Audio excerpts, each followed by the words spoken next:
All right, so at this point, we've got our surveys displaying within our custom shortcode, and we've got our JavaScript files including properly. Now it's time to write some JavaScript for handling the survey form submissions. So to do that, let's go to our code editor, and let's open up the JS public ssp.js file. So that's here in our JS folder, and then in public, and then SSP. All right, so what we want to do here is we're going to add some code for handling our form submissions. We're just going to do that right below our last function here. I'm going to go over this code. So the first thing we do is we set up a variable called WP Ajax URL. This variable gets the dynamic address of our server, and then we append the path to a special file in WordPress called admin Ajax, which is kept in the WP admin directory. So after that, we bind a custom function to our survey's form submit event. So we do that by calling in jQuery, on the document, we call the on function, and it takes a couple parameters. The first is the event that we want to attach to. The next thing is the object that we're going to be looking for that event on, and that's going to be our survey that has a class of SSP survey form. Then after that, we're going to run a function. So that's what this is here. So this is the function that's going to get run on the submit event on this form. First thing we do is we prevent our form from submitting normally. So if we don't put this in here, our form will refresh the page. We don't want to do that. So the E being passed in here, that just stands for element. That's the form. So we're saying on the form object, let's prevent the default form action.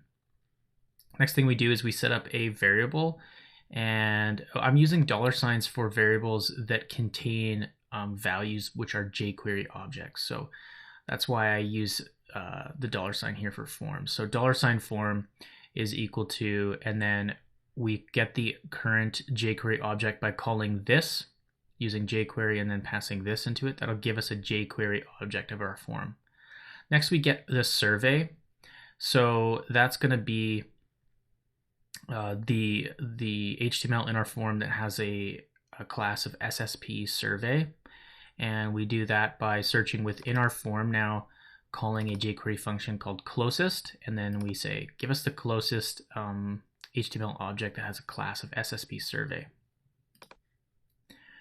All right, so after that, we get the selected radio button. So on our form, let's just go there.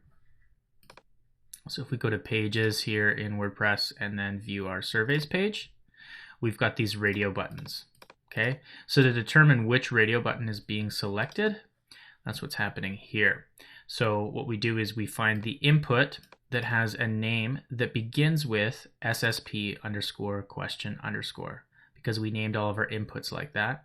We look for the input that has a name that begins with that and that's also checked. That's what this means here, inside of our form, which we just set up here. So that'll get the selected option from our select input. After that, we set up some other variables. The first is a variable called name R, or it's basically short for name array. We grab from the selected jQuery object that we just got here. We get the attribute, which is the function that we can call in jQuery that'll get any attribute from that object. We get the name attribute, so that's going to be the name of the field, and then we split that. We split it with the underscores, so it'll break up the name of the field into 3 array items. The last one is going to be the survey ID. So that's why we're doing that here. So we're getting this name array, and then we're pulling the survey ID out of it using, we're just calling the third item in that array. And the reason we're using 2 is because in JavaScript, arrays begin with 0. So 0, 1, 2. 2 is actually the third item in the array. After that, we get the response ID. That's going to be the value. So remember when we created our shortcode, we had values 1 through 5. I guess 1 is strongly disagree and 5 is strongly agree. So we want to get the value of the selected option. So that's what we're doing here. We're grabbing selected from up here and we're calling val on it. That's jQuery is going to return the value of that option. After that, we get the closest DL that has a class of SSP question. And so we set that as a jQuery object variable called DL. And we do that again by calling closest. All right, so now we've got all these variables set up. We're ready to call our AJAX. So, we're ready to submit our data to an AJAX post. So we set up our AJAX here in jQuery by calling $.ajax, and then we pass in, this is basically a structure set of data. So we've got some attributes in here that we're passing for what kind of AJAX request we want to do. So first we set cache to false, then we set method to post, and then the URL that we're going to be posting to, this is where we use that variable we set up earlier, the WP AJAX URL, and then we append a URL variable called action to it, and action is equal to the name of the function that we are going to create in this lesson here. So this function is going to be called SSP AJAX save response. This is going to be a PHP function in our PHP file. After that, we set the type of data that we're expecting to receive back from that function. So in this case, it's going to be JSON, which is going to be a formatted string that that JavaScript understands and can interpret. After that, we're going to pass in the data for this particular submission. So we're going to pass in the survey ID that we grabbed and the response ID. If everything goes well, then this next event here will fire, which is success, and it'll fire this function.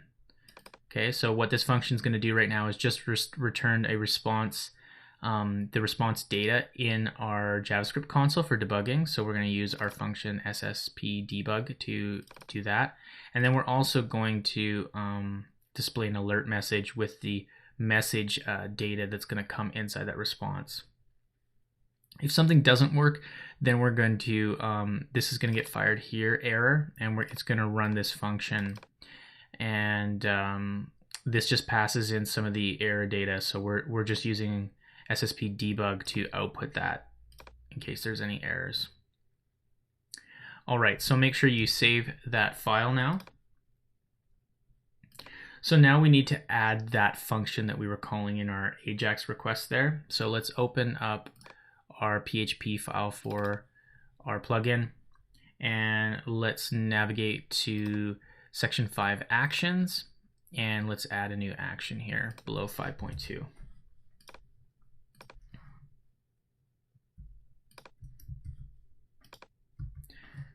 All right, so here's 5.3. This function is an AJAX form handler for saving question responses. It expects the post scope, survey ID, and post response ID to be passed into it. The function is named SSP AJAX save response. The first thing we do is we start by setting up our default response associative array.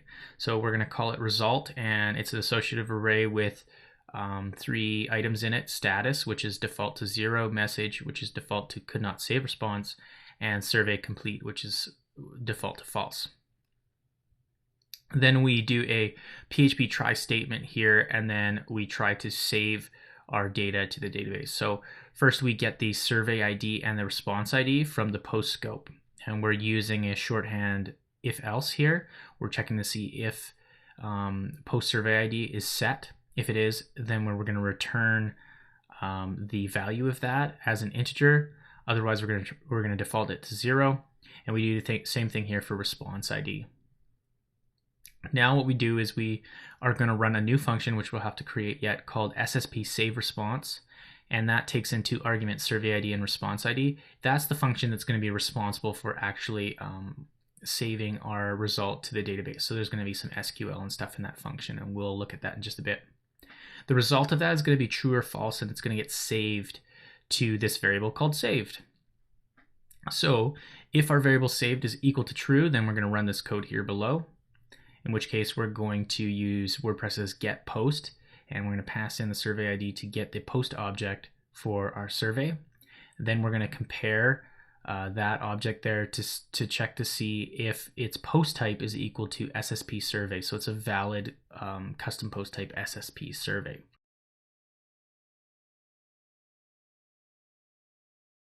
If that's true, then we're going to set our complete variable to equal true, and we're going to get some HTML calling a function, the function that we set up earlier called SSP get question HTML. So that's going to generate our question HTML again. Then we're going to update our result array now. So now we're going to set our status to 1, which is also true. Our message is going to be response saved. The survey complete is going to be the value of complete up here, which is true. And HTML is going to be equal to the new HTML that we just pulled. So if complete is true, then we're going to set our result message to survey complete. Actually, we can just remove this. This is not important here. All right. And so if our post type is not a valid post type, then we're going to run this code here, which says invalid survey. And there we have it. Last but not least, we're going to return our result now back to the JavaScript that's requesting it as a JSON string. And we're going to use a new function called SSP return JSON to do that. So we're going to create that function in just a little bit. So up here, we can see that we were calling this function SSP save response. So let's write that function now. And that's going to go right below here. So this is going to be 5.4.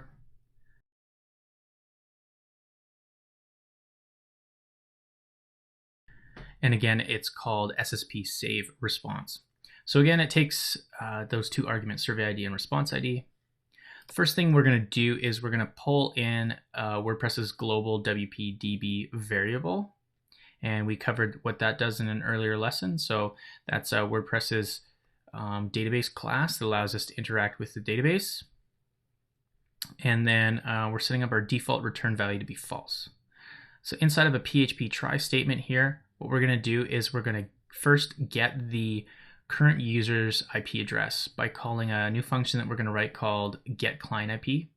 And we're going to store the value of that IP address in a variable called IP address. After that, we're going to get the survey by calling getPost and passing in our survey ID. And then again here, this is what we've been doing all along, is we're comparing that object to see, is it a valid SSP survey custom post type. If it is, then we're going to run this code to insert it into the database.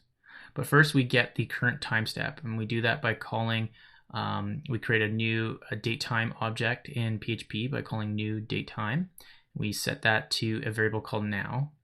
And then we get the formatted timestamp that we want to use in our query by calling format and then passing this value in.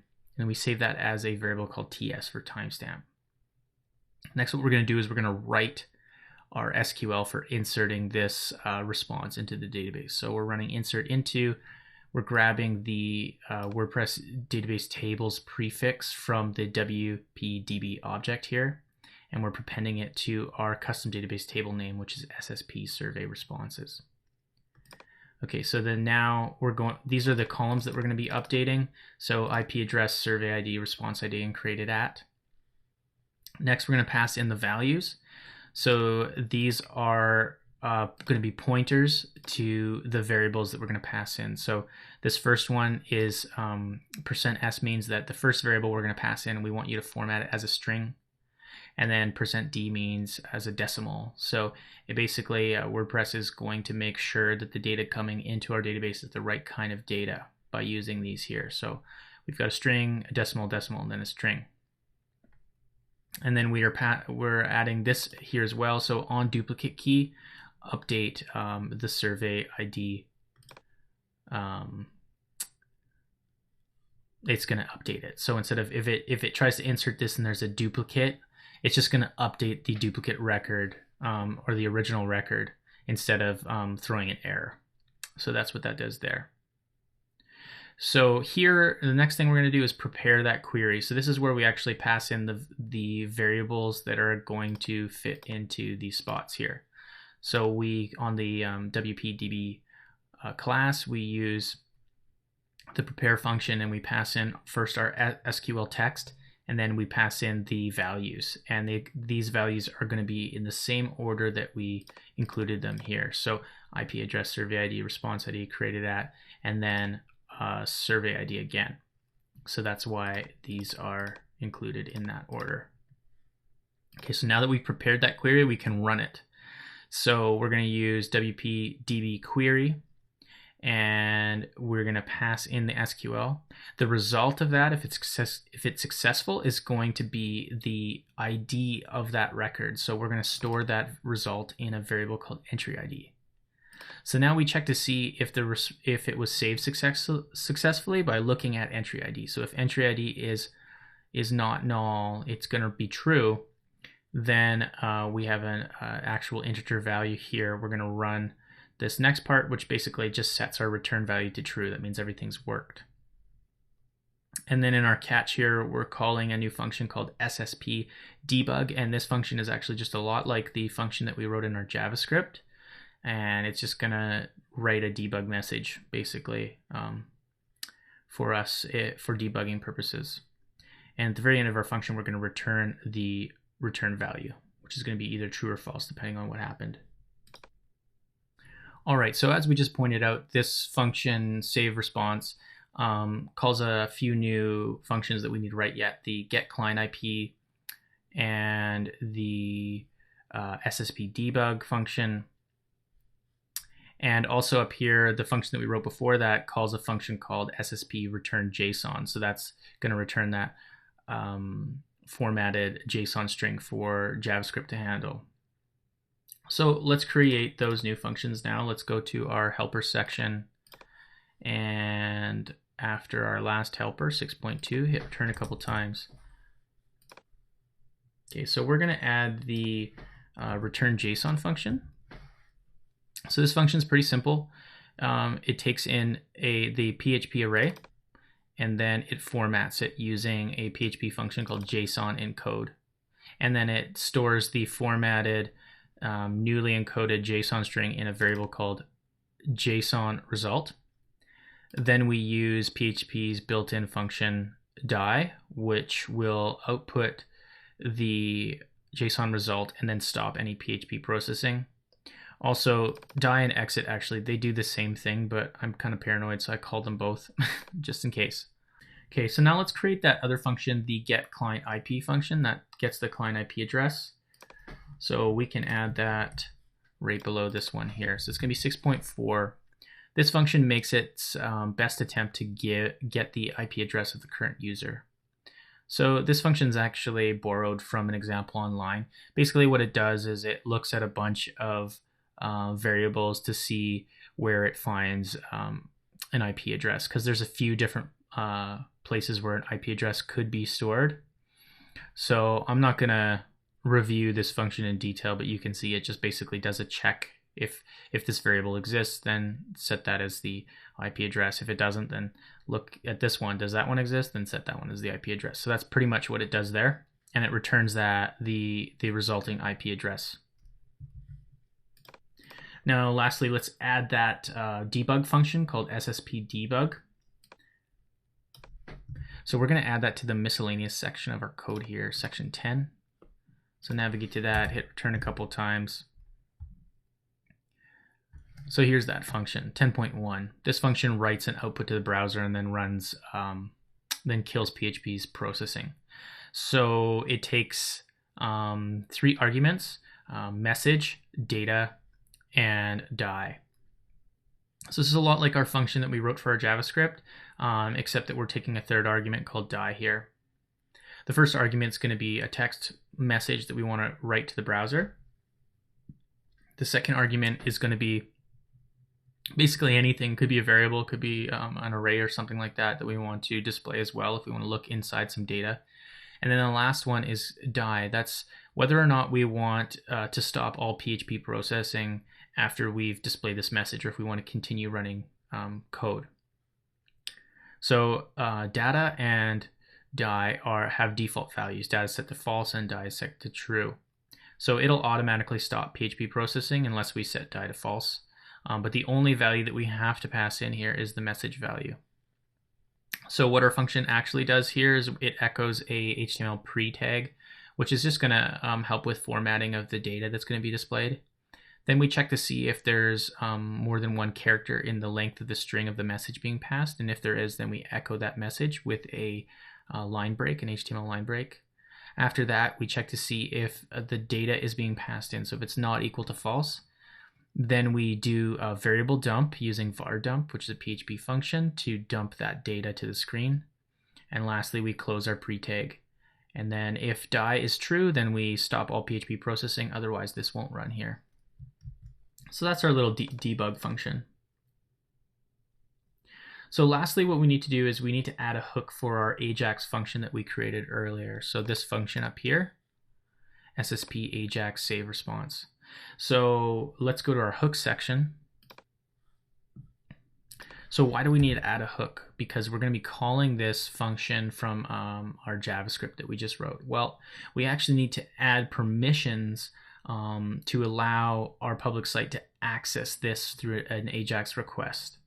This is a security feature that WordPress has built in. So we need to say, hey, WordPress, we're going to let our public website communicate with this function. So to do that, we're going to add some new hooks here. So 1.5, this registers our Ajax function for both the admin area and the website. So here we're targeting an action here, and it's kind of long. WP Ajax SSP Ajax save response. So what's interesting here is that the WP Ajax underscore, that's the actual like event, and then this little bit here, that's the name of our function. So this is a unique event or action that WordPress automatically creates for our function when we created that function. So we're targeting that, and then we're saying, hey, when that happens, run this. Basically, we're accepting requests or posts from admin users, and you can run this function. And the second one here where we're adding action, it's very similar, except now we've got this little bit here that says no priv. So this is almost identical to WP Ajax, except it's WP Ajax no priv. And no priv means for users without any privileges. They don't have access to the admin area. So for those users on this function, we're saying, yep, you can also make calls to that function. And then we point it to the function that it can run. So if we didn't put admin and user in here, and we were logged into WordPress, we wouldn't actually have a permission to access this, because WordPress doesn't automatically give us permission because we're an admin user using the website. So we have to put both of those in there. That's why we have both of those provided. If you don't have the permission set up correctly, the result that you'll get is just going to be 0. That's all WordPress is going to return. So if you see that, you know that you've got your permissions set up incorrectly. So if you'd like to learn more about WP Ajax, you can do so on this page here on the WordPress Codex. And this is for submitting those permissions for admin users. And then also we have the no priv one as well. And you can find that here on the Codex at this link if you'd like to learn more about that.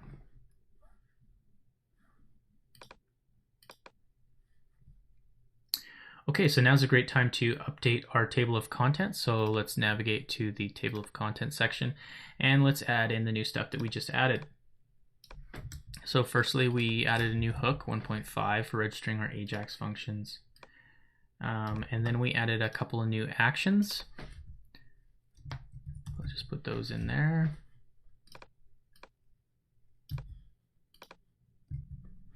And we added a couple new helpers as well.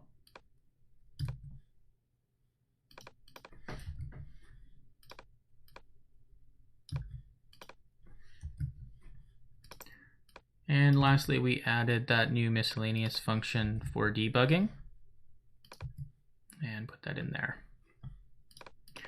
All right, so make sure you save your file.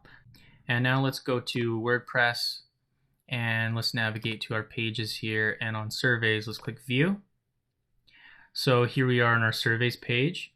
I've found that in the past when I've added or registered Ajax functions, sometimes you have to refresh a few times before you get the results. So just hit refresh a few times in your browser, at least 2 times. Okay, now what we want to do is click View, Developer, and then we want to open up the JavaScript console. Okay, so let's try out our form now. So chocolate ice cream is the best. Well, I like a lot of different ice cream, so I'm going to say I'm neutral on that. Hit Submit Response. Okay, so you should get this message that says response saved. So click OK. And if we look down here in our JavaScript console, we can see that data that's being returned as a JSON string. So we can expand here too. We can see we've got the status is set to 1, the message is response saved, and then we've got survey complete is equal to true, and then some new HTML being passed in there. So that's pretty cool. So let's try submitting this form again. Okay, so now it says could not save response. That's because we've got in our if statement where we're checking to see if somebody has already submitted, and we detect that, and then we don't save it again. So if we look at our response object here, the status is 0 and the message is could not save response. So there you go, guys. You're now capturing user data through your form. So just to confirm that, the data is being written to the database. Let me open up the database now. So I'm running MAMP locally. So I'm going to open up MAMP's start page. This is my PHP server running on my computer here. I'm going to go to Tools, My PHP Admin. This is where I can access the databases that I've got set up on this server. So this is the database that I'm using for this example, and here's our database table, SSP survey responses. If I click that and then click browse here, I can see data that's been written to the database, and here's the entry that's been written now. So you can see the ID is 1, the IP address is, well, it doesn't look like a normal IP address, and that's because I'm running this locally. The survey ID is our 245, or whatever your survey ID was, and then the response is the third response, the neutral response that I put in there. Then we are also capturing the created at and updated at values for our timestamp. All right, so in the next lecture, we're going to look at handling the Ajax response by updating our survey to display result statistics once someone has completed the survey. So stay tuned for that.